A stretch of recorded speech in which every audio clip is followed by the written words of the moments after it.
Meet our think tank. They've answered hundreds of general knowledge questions under exam conditions before the show. Their answers are in, but how helpful will they be to the three contestants? Playing the game are Ron, an IT project manager from Kent, Kirsten, a senior support officer from Skipton, and Grant, a retired finance manager from Angus. This is Think Tank.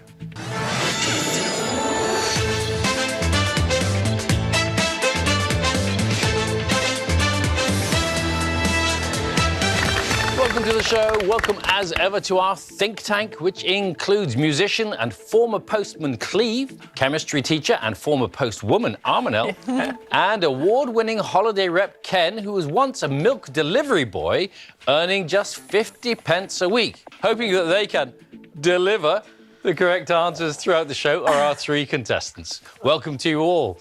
Ron, you're an IT product manager, but you also do IT stuff in your spare time? Yes, I designed some appliances that talk to each other through the internet around the house. To do what? So a coffee maker, it will make the coffee when you're in another room, for example. All right. Max, you like techie stuff, don't you? Yeah, I love it. I'm going to have to take some tips from you, Ron. I actually tried to build my own computer earlier this year, and it hasn't gone up in flames yet, but there's still a chance. All right. What do you think your strongest subjects will be, Ron? Maybe military history, some music questions. I feel slightly confident, but let's see how it goes. And what are you not so good at? Sport, maybe reality television as well, but let's see what the think tank can help with that. All right. Anisha's very good at reality TV, aren't you? I am. I don't want to admit that, but I am. If you get a football question, Ken can help you as long as it's about one particular club. Is there any other club but Brentford? Yes, there is. All right. If it's not Brentford, don't pick him. All right? OK. Welcome to the programme. Kirsten, nice to see you here. You live in Yorkshire, in the Dales. I do. I live up in Skiptonville. To get out walking there must be beautiful. Absolutely love it up there. There's nothing quite like getting out in the countryside. It's stunning. Got any guilty pleasures? I do. I'm a vegetarian, but I have to admit, the one thing I can't seem to resist is when somebody puts steak on the table. Oh, that's hard. That is hard. Lost my vegetarian credentials now. What do you think your best subject's likely to be? I'm hoping literature. I'm hoping I don't completely fall down on that. But I may avoid Max's questions just in case. Nice to have you with us. And Grant, recently retired? I am indeed, yes, just 2 months ago. Oh, how's it going? Enjoying it immensely. Ken can give you some tips on that, can't you, Ken? Yes. How should you approach retirement? Well, appears on as many quiz shows as possible. So what are you doing now that you're not working? I'm trying to do a bit of hill walking, bowling, lawn bowls. In the winter time, I intend to devote more time to amateur dramatics. I'm a member of the local theatre club, so... So you're an actor? A thespian, indeed, yes. Wow. Glad to have you with us. Thank you. Welcome to all three of you. Over 3 rounds, our contestants are going to try to tap into the knowledge of the think tank to build up as much money as possible. Don't forget, the think tank have tried to answer all questions to the best of their ability, whether right or wrong. The 2 highest scorers go through to the final. Ultimately, just one will walk away with a cash prize. So let's play the first round. So I'm going to ask you each a question, and then every member of the think tank will reveal the answer they gave before the show. The correct answer is always there somewhere, but also there'll be any number of mistakes in the mix. Pick out the right answer, £200 is added to your prize fund. You get 2 questions each. Ron, you're up first. So here's a question we put to the think tank. Roger Bannister's record-breaking sub-4-minute mile, run in May 1954, happened in which city? Have a think about that while we see what the think tank thought. Starting with Armanel. Oxford. Cambridge. Paris. London. Cambridge. Oxford. Bath. Cambridge. 3 for Cambridge, 2 for Oxford, and some others in the mix as well. What do you think? First of all, London seemed like an obvious choice, but now I see the rest of the answers, I'm not so sure. So I think I'll go with majority rule and choose Cambridge. Going with Cambridge as the city in which Roger Bannister broke the sub-4-minute mile in May 1954. Are you in the right place? It's Oxford, not Cambridge, I'm afraid. And Roger Bannister did this while he was a student training to be a neurologist. OK. Armanel, you got that one right, because Yes. you actually studied at Oxford, didn't you? I did, yes. What were you studying there? Chemistry, surprisingly enough, being a chemistry teacher. You didn't attempt to run the mile, though, while you were there? Good heavens, no. I don't run. All right, Ron, nothing for you there just yet, but lots of time to get off the mark. Kirsten, you've seen how it works. Here's your first question. What word relating to the countryside was the name of Tony Soprano's daughter in the TV series The Sopranos? Have a think about that while we see what the think tank thought. Rural. Fields. Meadow. Land Rover. Brook. Meadow. Violetta. Tranquil.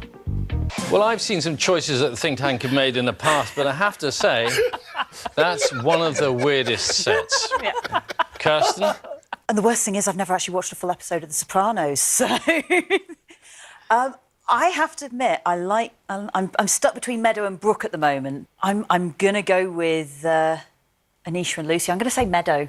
Punt it on Meadow. Going to punt it on Meadow as the name of Tony Soprano's daughter in the TV series The Sopranos. Let's see if you are in the right field there. Well, Meadow it is. Well done.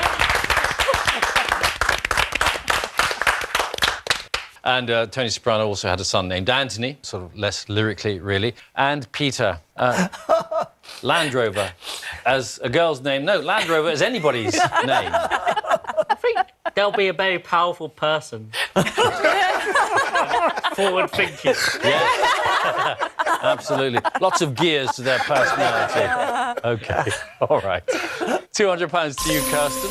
And Grant, let's see your first question. What does a lepidopterist study? What did the think tank come up with there? Butterflies. Leopards. The sky. Punts. The liver. Handwriting. Fat feet. Butterflies. 7 different choices. There's a very wide range to choose from.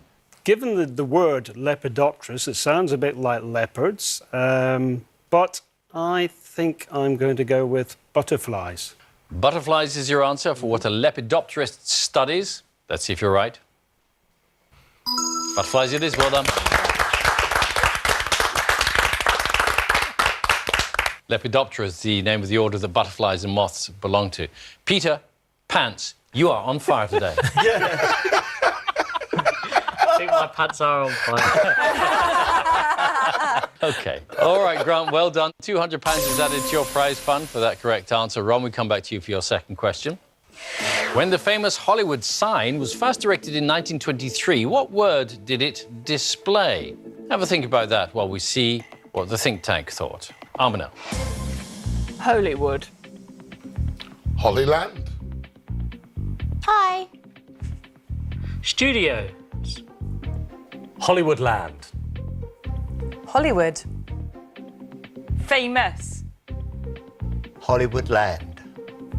Again, a fair old spread of places to choose from. What do you think? I think high would be welcoming, but and studios descriptive, but I'm not so sure. I would go for Hollywood Land. I have a recollection it was the name of a housing estate or something like that. OK, let's see. You're saying Hollywood Land was the word displayed when the famous Hollywood sign was first erected in 1923. Are you right? Yes, you are. It is Hollywood Land. You're quite right. It was erected to advertise new homes in the area, and the sign fell into disrepair. The land bit was removed, and we ended up with the world-famous Hollywood. So well done. £200 for you, Ron. Kirsten, here's your second question. The Eiger is a mountain in which country? Here's what the think tank made of that. Armanelle. Switzerland. Austria. Nepal. Greece. Austria. Canada. Switzerland. Austria.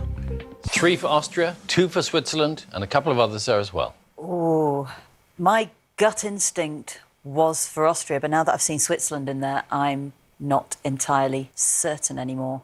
I'll go with Austria, then I'll go with the gut instinct. Going with Austria? Go with Austria. OK. The Eiger is a mountain in which country? You're saying it's Austria. Let's see if you are in the right place there. Switzerland it was. Sorry. You did think of Switzerland, didn't you? I wasn't sure. I wasn't sure. The north face of the Eiger considered to be one of the hardest climbs in the world for mountaineers. So, yeah. So nothing for you there, Kirsten. Grant, your turn again. Okay. Prince William and Prince Harry allegedly filmed cameo roles for which film franchise in 2016? Let's see what the think tank came up with this time. James Bond. Star Wars. The Legend of Tarzan. Absolutely fabulous. Star Wars. Star Wars. Star Wars. Star Wars. Star Wars, a very popular choice there by the think tank, doesn't necessarily mean that it's right. I'm inclined to go with Armanel and James Bond, but against in the face of 5 answers all saying Star Wars, I think I'll go with Star Wars. Star Wars, you're saying, was the film franchise for which Prince William and Prince Harry allegedly filmed cameo roles. Have you chosen the right movie? Star Wars it is, well done. £200 for you, Grant. That brings us to the end of the first round. Let's take a look at your prize funds.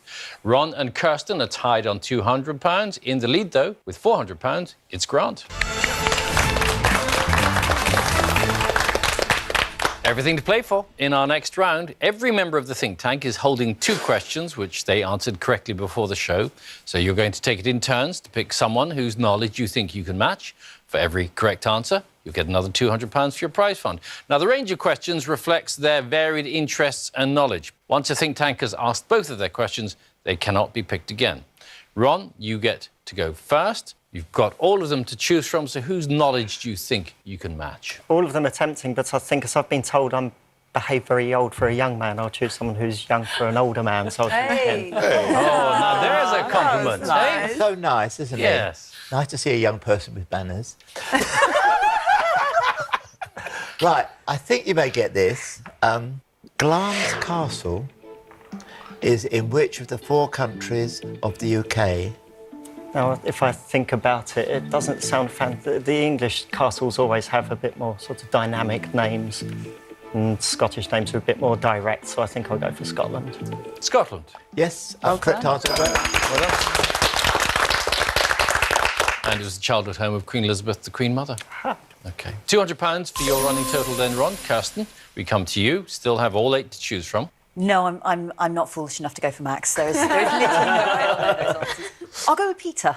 I think I may have a chance. OK, I think you stand a good chance. What does the letter L stand for in the acronym LASER? For what does the letter L stand in the acronym LASER?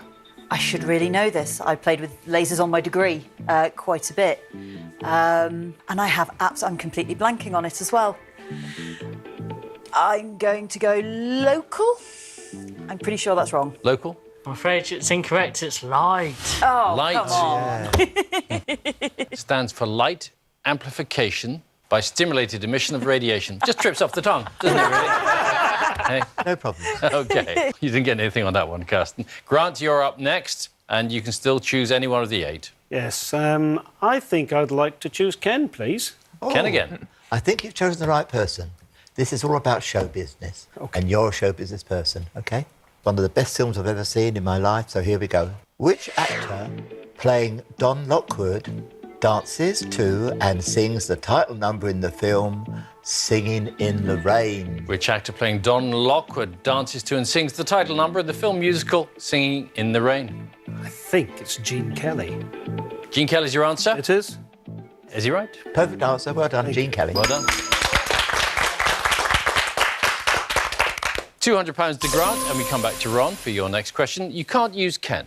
OK, let's see if there's any musical people. I think I'll choose Cleve. Our musician, Cleve. Oh, well, we have got a musical question here, and I hope I can help you. I don't happen to play this instrument that this person plays, but I'm a great admirer of it. Which American saxophonist had an international hit album entitled Breathless in 1993? There aren't too many saxophonists that have their own albums. So I think I'll go for the most obvious and say Kenny G. Kenny G. Smack on, Kenny G. Well done. Kenny G, whose real name is Kenneth Bruce Gorlick. £200 for you, Ron. Kirsten, your choice. You can't use Ken. I'd like to use Armanel, if I may. Armanel. Well, I hope that you're interested in Eurovision because that's what it is a question about. Which act represented the UK at the 2003 Eurovision Song Contest and came last with 0 points? I haven't watched a Eurovision Song Contest since I was about 6. I'm going to go with a really stupid answer, Anton Deck, because I don't have a clue who would have done it. It was a duo, so you were right there. It was Gemini. Sorry, Kirsten, nothing for you there. Grant, your choice. And again, you still have 7 of the 8. On the basis that Armanel can't ask another question about Eurovision, I am going to select her. Please. You never know. There might be another Eurovision question there. But anyway, okay. Let's see. Well, with my immense range, actually, we're now back to chemistry, so I hope that you'll be able to get this one right. P is the chemical symbol for which element in the periodic table? I think it's either potassium or phosphorus. One of those is a K. I'm going to go for phosphorus. Phosphorus? Absolutely right. Brilliant. And indeed, potassium is It's K. K, yes. So- I was getting a bit worried there. No, please don't say potassium. All right. Well done, Grant. £200 for you. Ron, we come back to you, and you can use anybody apart from Armanel and Ken. I feel like some people are feeling left out, so I will go. Abby's looking rather dejected, so I'll choose. Am I? She's always looking happy. What a nice She'll be story. more delighted now that you've chosen her. Abby, our doctor. Hi, so this is a medical question. Which artery in the human body carries deoxygenated blood to the lungs? Okay, I'm going through my massive knowledge of arteries. I will go for aorta or aortic. Aortic. I will go with aortic. Aortic. It's pulmonary. Aorta takes blood to the rest of the body, but pulmonary is specific to the lungs. Nearly there, but not quite, I'm afraid. OK. So nothing for you there, Ron. Kirsten, your choice again. And 6 of the 8 still to pick from. OK, then. I'm going to give Peter another punt here. I'm going to give him another go. Okay, this one's a TV question. So do you watch a lot of TV? It depends what kind of TV. I like my American dramas and stuff like that, but not so much the reality TV. Okay, it's not reality TV, so you're on luck there. Okay. Martin Freeman plays Tim Canterbury in which TV comedy series? I didn't realise he'd done a comedy series. I'll go Shameless. Shameless. The only thing I can think of. Shameless, Peter. I'm afraid that's incorrect. It's The Office. The Office was the answer we were looking for. Yeah, Martin Freeman was also in Sherlock and in Fargo and Peter Jackson's Hobbit films. Yes. As well. You're one of them. Hard lines. OK, Grant, your choice. And Peter is off the list now as well. I may live to regret this, but I'm going to ask for a question from Max, please. Well, this is a historical question, so hopefully it's an area you know.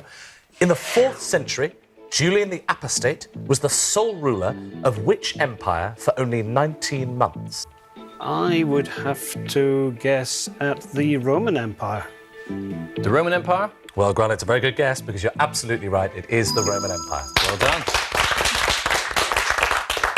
He died after he was wounded by a spear while attempting to conquer Persia.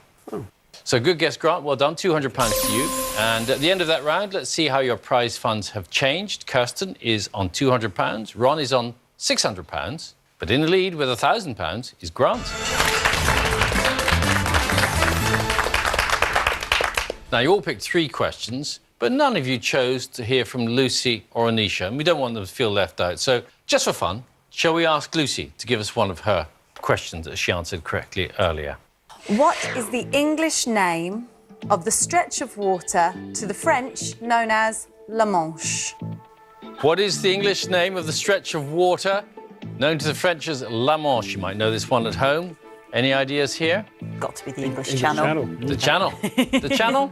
It is indeed, yes. The Channel. Well done. OK. That was just for a bit of fun. Let's get back to the serious stuff now. One of you is going to have to leave the game shortly, but there's still a last chance for you to take the lead, and Kirsten, you can still catch up. All of you are going to be asked the same question now. Two members of the think tank will then tell you the answer they gave before the show and their reasons for giving that answer. One of them only will have the right one, OK? So if you side with the correct person, you'll add £200 to your prize fund. Just 5 questions remain before we do have to say goodbye to one of you, so choose your answers carefully. And here is the first question. According to TfL, after travel cards, which was the most commonly mislaid item on the London transport system from 2014 to 2015? We're going to hear answers from Max and Anisha. Max. Well, I live slap bang in the middle of London, so I know it very well, and I also know that it is really one of the wettest cities in the world. So I thought, logically, the thing that most people are going to be leaving on public transport would be umbrellas. Anisha. Right, so I travel on the London Underground, unfortunately, and there's been many times I've got off the tube like, where's my phone? Anything but my phone. Take my right arm, not my phone. And I said it's mobile phones that they leave on the tube. OK, Max says it's umbrellas, Anisha, mobile phones. Contestants, it's up to you. What do you think? Lock in your answers. And let's see what you came up with. All 3 of you say it's umbrellas. Are you right? No, it's mobile phones. Oh. Umbrellas were actually 6th on the list because, 20, 30 years ago maybe, but it's much easier to lose a mobile phone than an umbrella, would you say? Absolutely. No money for any of you there, and here's our next question. Number 350, Fifth Avenue, is the address of which iconic New York City building? Armanel and Abby, to take this one on, Armanel? Well, I have been to New York and I have been up the Empire State Building, and I know it's on a corner with Fifth Avenue, so I'm hoping that the number Fifth Avenue that it's on is 350. OK, Abby. So this is one of my travel curse-related stories. So the day before I was meant to fly to New York, lost my passport. So the following day, I had to take a 7.5-hour bus journey to New York, saw all the shops, and I suddenly saw Trump Tower. And I was like, oh, it's Mr. Trump. But I took a picture in front of Trump Tower with his little crown. So I think it's Trump Tower. So Armanel says it's the Empire State Building. Abby, you say it's Trump Tower. Which one of them's right? Contestants, lock in your answers. And what have you come up with? It's a split verdict. So Ron and Grant say Empire State Building. Kirsten thinks it's the Trump Tower. Who's right? Empire State Building it is. Trump Tower is on Fifth Avenue, but it's number 725. Oh, OK. Oh, well. Only 350 doors down. Oh, well. £200 to Ron and Grant. And here comes the next question. According to the Fresh Produce Journal, in terms of money spent, what was the UK's best-selling fruit from May 2014 to May 2015? Cleve and Lucy are picking the answer for this one. Cleve. Well, as you can see, I will absolutely have the right answer for this because, according to my lovely girth here, you can see I just eat barley fruit all the time.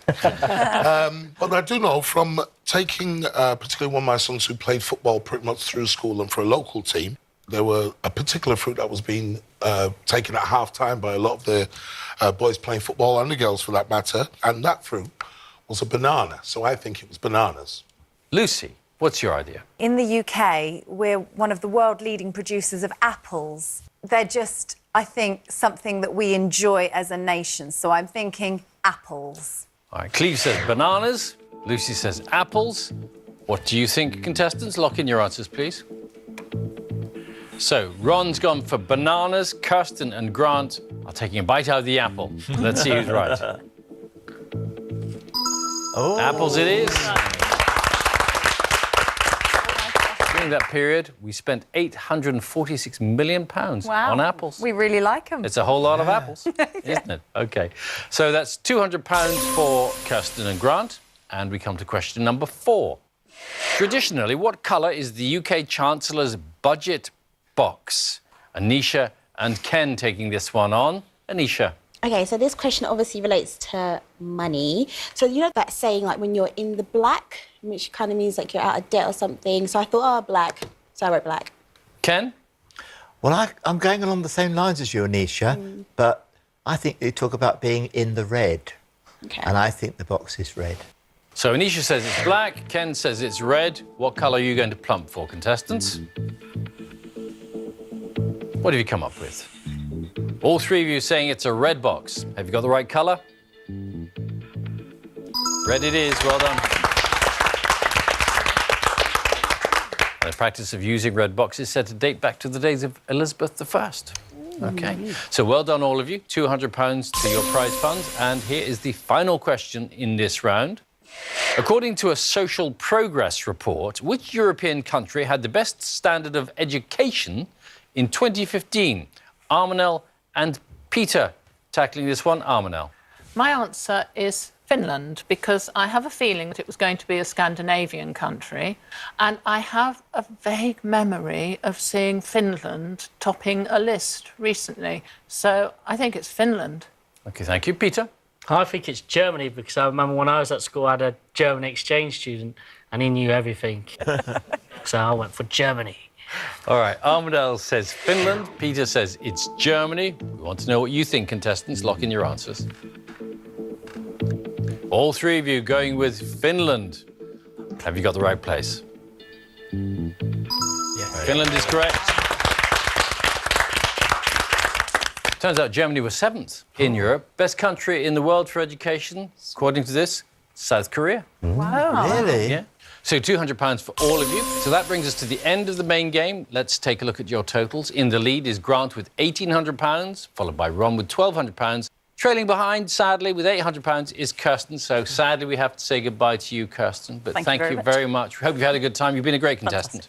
Thank you. Good. Thanks for being with us. Now, Grant and Ron, you two will now compete to take home the money you've earned in the final.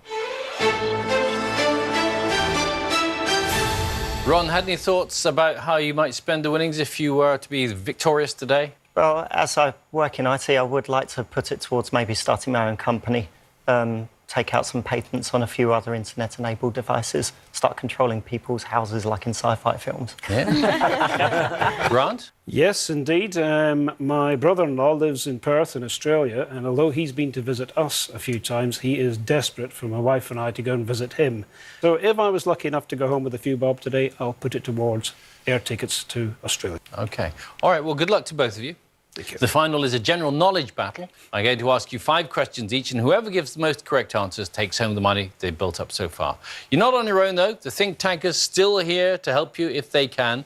You can pick someone to consult with before you answer the questions. Each member can only be picked once, though. The difference in the final, compared to the rest of the shows, that they have not seen any of these questions before, just as much in the dark as you this time. OK? Let's play the final. Grant, you built up the most money in the main game, so the final starts with you. So, Grant, here's your first question. The Drakensberg Mountains are a part of which continent? Who would you like to consult with on that one? You can pick all 8. I think I would like to choose Peter for that one, please. Peter? Russia, I think, like Petersburg or something. I am thinking further south than that, actually. Specifically South Africa. So I think perhaps the African continent. I'll go for Africa. Africa. OK, the Drakensberg Mountains are part of which continent? You're saying it's Africa. Let's see if you're right. Africa it is. Well done. The name means Mountains of Dragons. So well done, Grant. Thank you. You're off the mark. Ron, your first question coming up. Which type of flower takes its name from the Latin for sword? Who can help you here? Anyone but Peter? Trying to think of anybody who might have a Latin education, so I would go with Arminal, as she's done science in the past. Right, OK. I did do some Latin, and I'm trying desperately hard to think of what a sword might be. While I'm thinking, do you have any ideas? I'm trying to think of perhaps the shape of the flower that might drive towards an answer. A blade is a scapula, I think. Lilies. Lilies, no, I don't think lilies. I don't know.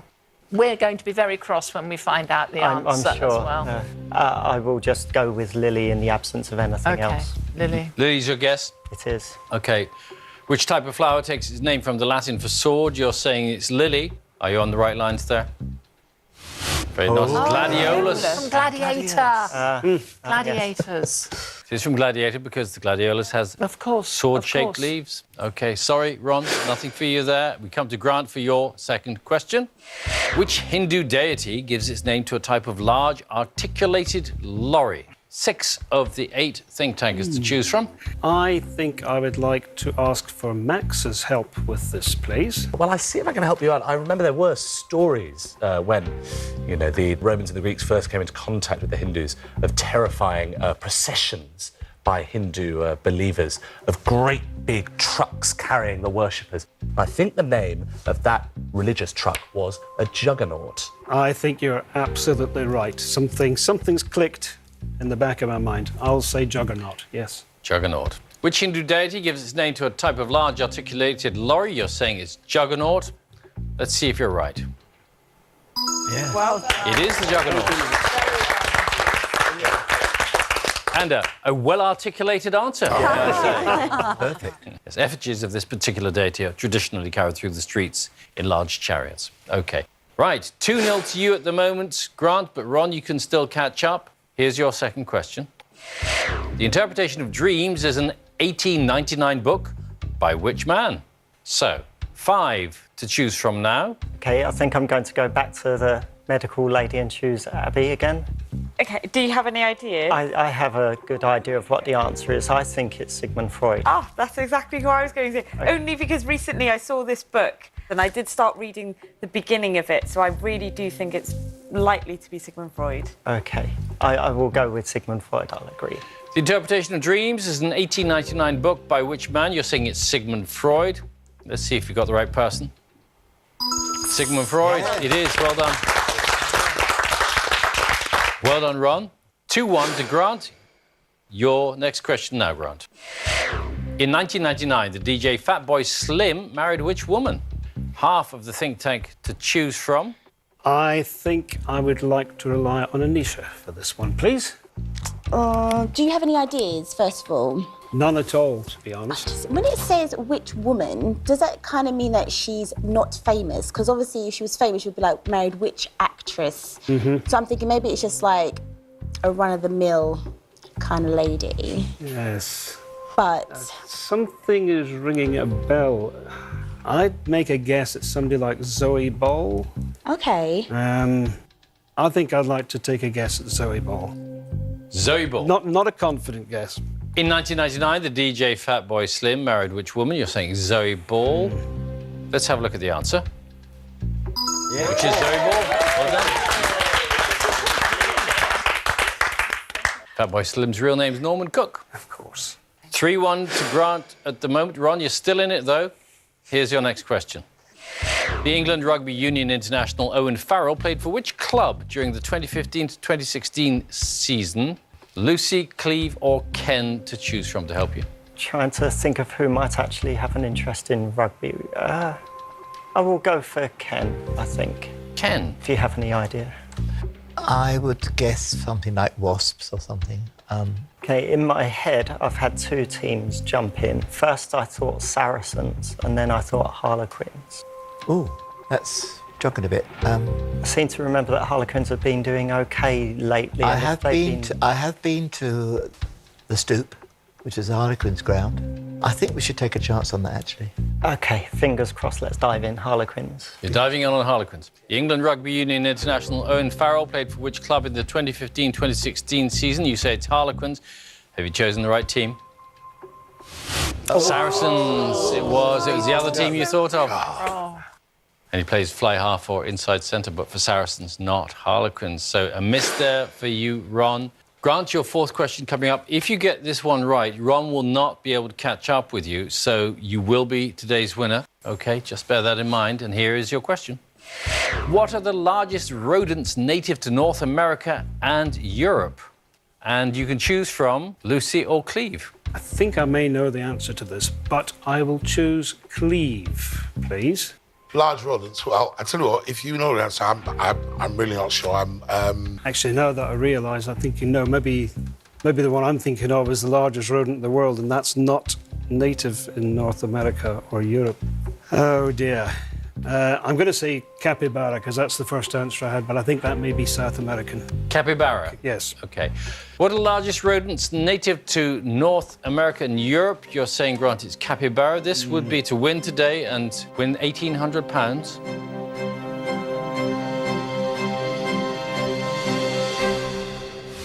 Beavers was what we were looking for. Yep. Capybara is actually native to South America. So, Yep. but you weren't very confident about it, were Nope, you? Really? not at all. Okay.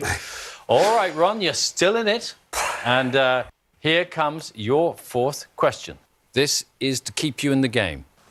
The Spaniard Andres Segovia was best known for his skill on which stringed musical instrument?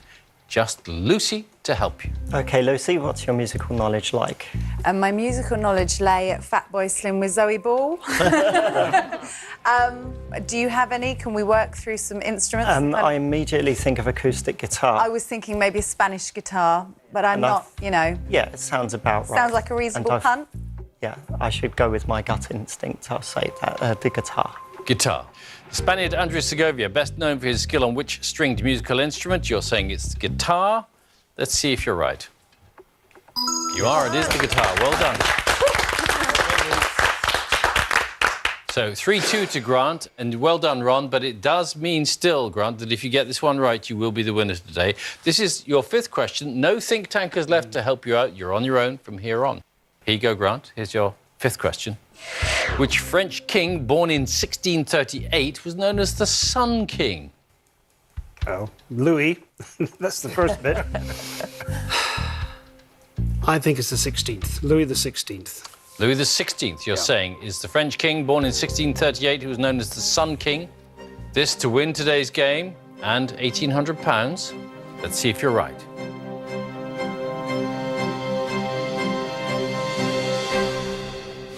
You're two out. It's Louis the 14th. In fact, Louis XIV reigned for 72 years. It was the longest reign of any monarch in a European country. OK. Now, Ron, you've been up against it, but you can equalise if you get this answer right. The Coachella Valley Music Festival happens annually in which country? I think I've heard of this. I think it's the United States of America. USA is what you're saying. United States of America, you're saying, is the country in which the Coachella Valley Music Festival takes place. Have you got the right place to stay in the game?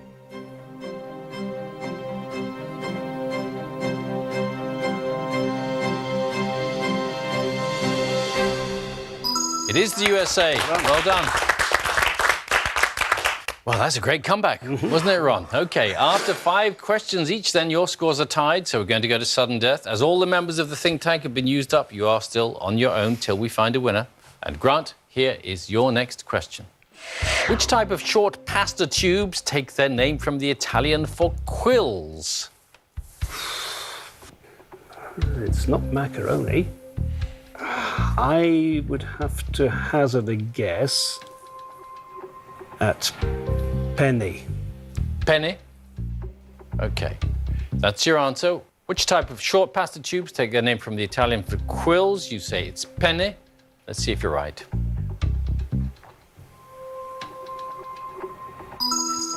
It is penny. Good job. OK, Ron. This again to stay in the competition. In Ireland, what is the Taoiseach? You have to get this right to stay in the competition. I was reading about this morning, I think. I believe it's their name for the Prime Minister. The Prime Minister?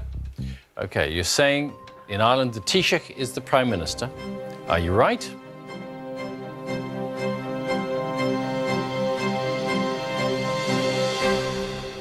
Yes, you are. Good stuff. It's an Irish word meaning chief or leader. Still neck and neck. Grant, here's your next question.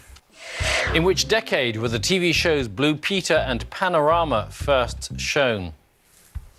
I think the 1950s is probably just a tad early.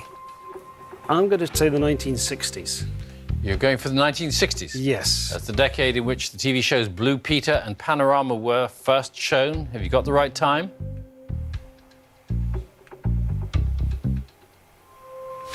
It's the 1950s. Oh. Yep. Blue Peter first shown in 1958. Panorama first shown in 1953. Gosh. I know.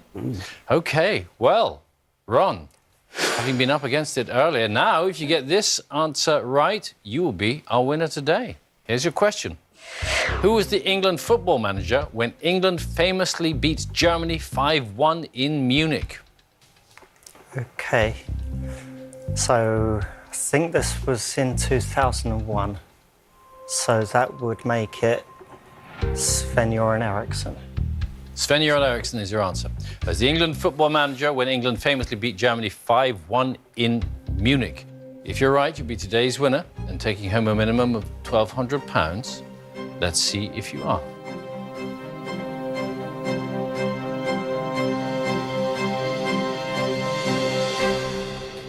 You are right, Sven-Göran Eriksson it is, and you are today's winner. Congratulations, Ron. Well done.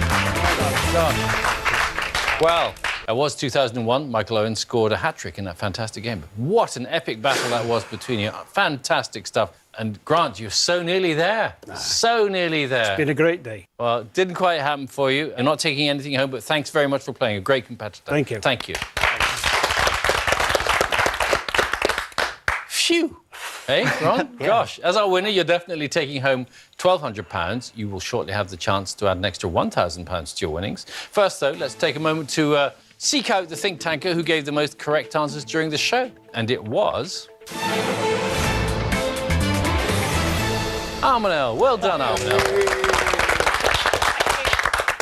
OK, Ron, you have one last chance now to boost your prize money as you face our question impossible. Well, Ron, you look almost surprised to be here. What a comeback that was. Yeah, just a bit. Yeah, fantastic. Well done. So we've come to the toughest question of the whole show because no one in the think tank answered it correctly. If you can do what none of them could and give us a correct answer, that extra £1,000 will be yours. OK? Let's take a look at your question impossible. Cape Horn is a famous area in which country? While you think about that, let's see what the think tank came up with, and that will help you rule a few things out. So what did they say? South Africa, South America, Somalia came up, South Africa, again, from a lot of members of the think tank. So Cape Horn, not in any of those countries. What could the answer be? What do you think? So South Africa did actually jump out at me. But if not there, then I'm thinking the rest of Africa, so maybe I will go with Ethiopia. Ethiopia, you're saying, is the country in which Cape Horn is a famous area. This for an extra £1,000. If you're right, you'll be taking home a total of £2,200. Let's see if you are right.